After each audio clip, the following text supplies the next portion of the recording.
Carleton University, Ottawa, played host to the distinguished guest speaker who came prepared to tell the Nigerian story. It is no longer news that John Campbell, a former United States ambassador to Nigeria from the year 2004 to 2007, has gone across the globe with his crusade that Nigeria, as a strategic partner to the United States in West Africa, is about to disintegrate.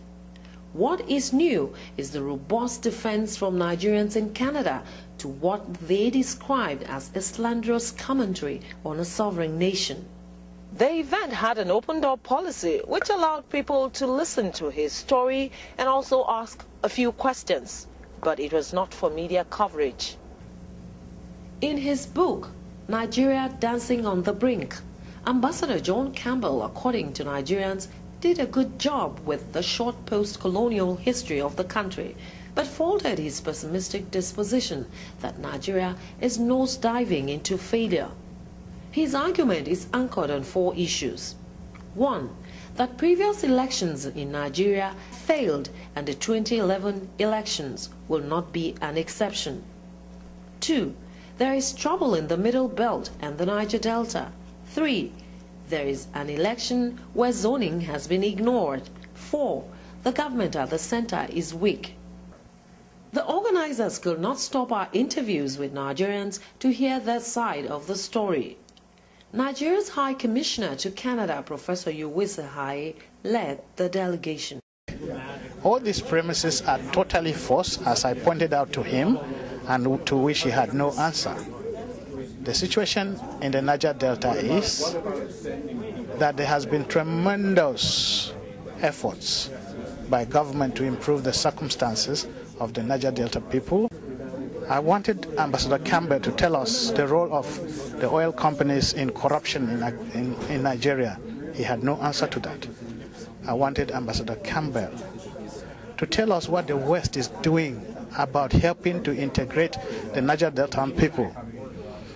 Because how do you deal with militants? They need education. Is Canada and the United States ready to give visas to these young people to come and study in their countries?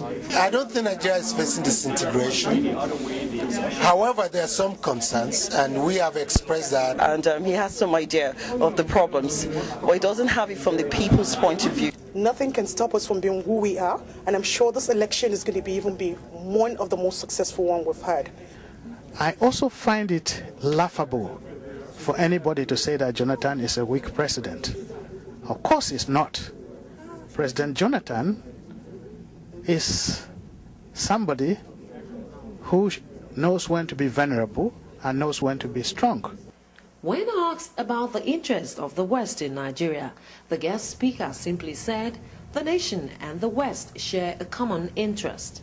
The question then remains that if the two are dancing on the brink, as he has said, then how come he foresees Nigeria falling, collapsing after the general elections in April and leaving her co-dancers standing? And this goes to explain also that the Western society has an agenda they have not disclosed to us why we were engaged in dancing on the brink with them. And so they all left with a sense of pride and fulfillment. In Ottawa, Ontario, Canada, Joy Useagu.